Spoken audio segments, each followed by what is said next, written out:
बिस्मिल्लाहिर्रहमानिर्रहीम अस्सलाम वालेकुम नाज़रीन, मैं हूं ज़ोहेब हाशमी और आप देख रहे हैं इस वक्त मेरे डिजिटल प्लेटफॉर्म्स। जो पिछला व्लॉग हमने अपलोड किया था उससे इस व्लॉग के अपडेट होने में जो कुछ देरी है उसकी भी कुछ वजूहात हैं, वो भी आपके सामने रखेंगे और कुछ अहम खबरों के साथ आज फिर से हाजिर हो चुके हैं। अहम खबरें जो हैं वो हैं पाकिस्तानी हुकूमत के हवाले से। मुल्क के पाकिस्तान में नई हुकूमत कौन बनाएगा और नेशनल असम्बली का जो इजलास हुआ है उसकी जो हकाइक हैं उस पर भी गुफ्तगू करेंगे और उसके साथ जो पाकिस्तान की 4 सूबाई असम्बली हैं उस पर उसके इजलास में क्या हुआ और सूबाई असम्बली की जो क़यादत है इस बार किसके हाथ सौंपी गई है उस हवाले से भी गुफ्तगू जो है इसी व्लॉग में हम करेंगे।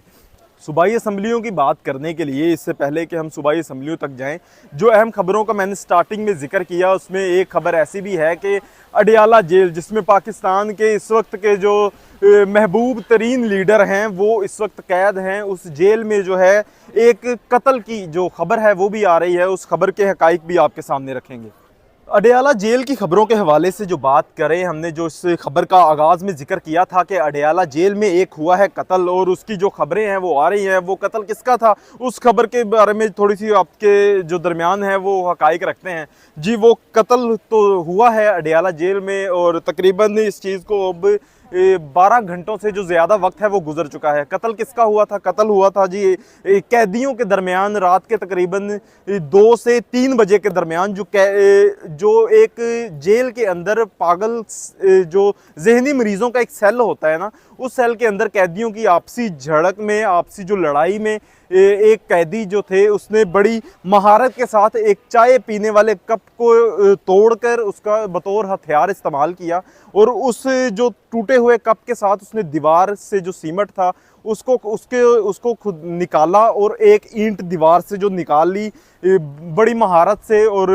बड़ी एहतियात से वो जो ईंट निकाल कर और 3 लोगों पर उसने उस ईंट से हमला किया। अपने ही बैरक में मौजूद जो कैदी थे उनके ऊपर 3 जो है लोगों पर हमला किया और वहाँ पर ही एक मौजूद जो चौथा शख्स था उसने शोर मचाना शुरू कर दिया, जिससे जो है जेल अटेंडेंट और जेल जो सुपरिटेंडेंट है उस तक खबर पहुँची। तो जो 3 लोगों पर हमला किया था उन 3 कैदियों में से एक जो शख्स था वो जाँ बहक हो गया उसी ज़ख्म से जो उसके सर पर लगा था। और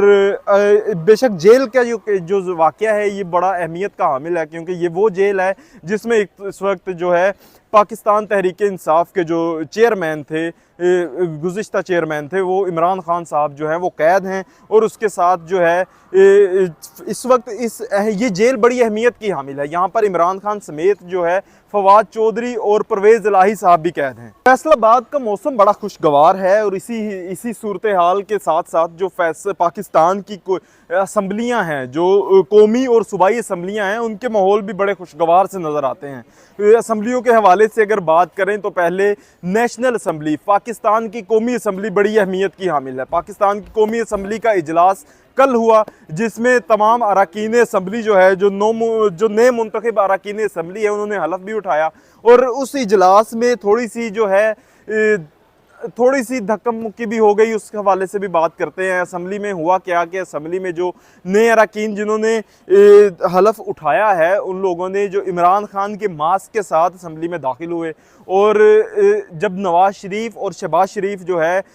आगे बढ़े, असम्बली में इंटर हुए और अपनी जो नशिस्तें हैं उन जानिब बढ़े, तो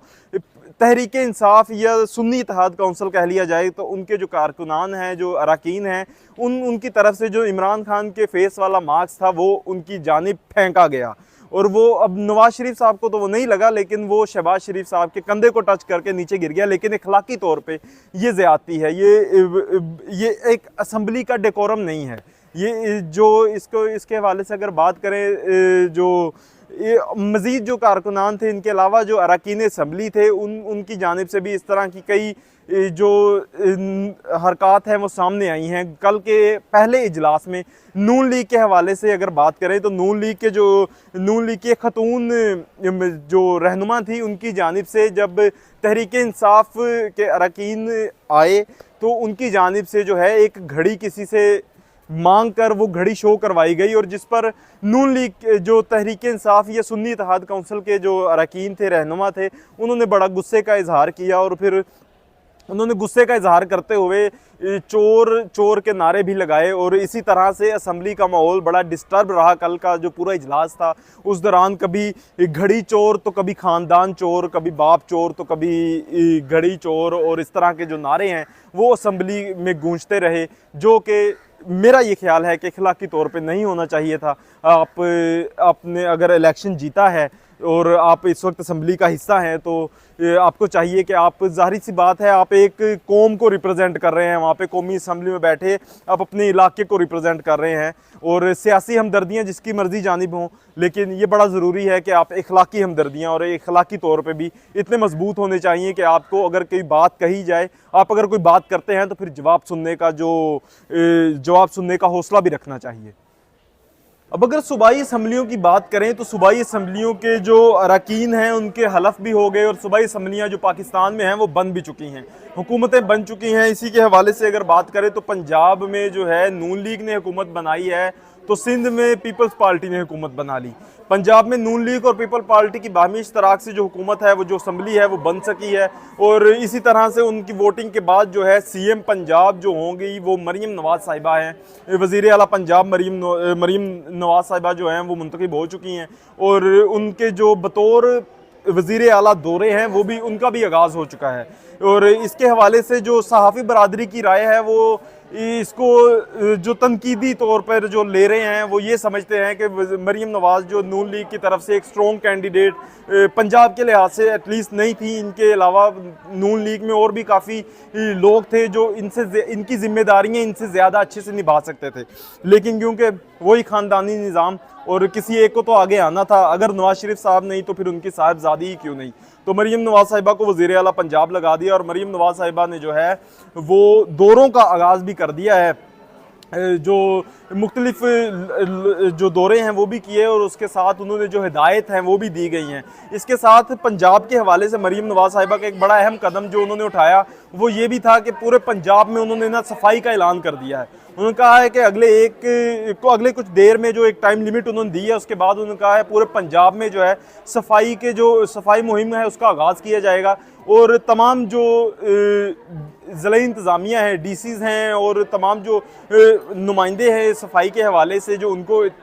नोटिफिकेशन भी जारी कर दिए गए हैं और उनसे हिदायत ली गई है कि मरीम नवाज़ साहिबा इसका खुद जायज़ा भी लेंगी। और उन्होंने ये जो है दावा किया है कि एक फ़िक्स टेन्योर के दौरान जो सफाई की जिम्मेदारियाँ हैं वो मुकम्मल होनी चाहिए और पंजाब का कोई भी ऐसा इलाका ना बचे जहाँ पर सफाई ना हो, फिर वो चाहे शहरी इलाका हो या देहाती इलाका हो। इसके बाद अगर बात करें सिंध असम्बली की, तो सिंध असम्बली में जो है पीपल्स पार्टी ने और MQM ने मिलकर जो हुकूमत बनाई, लेकिन इसके साथ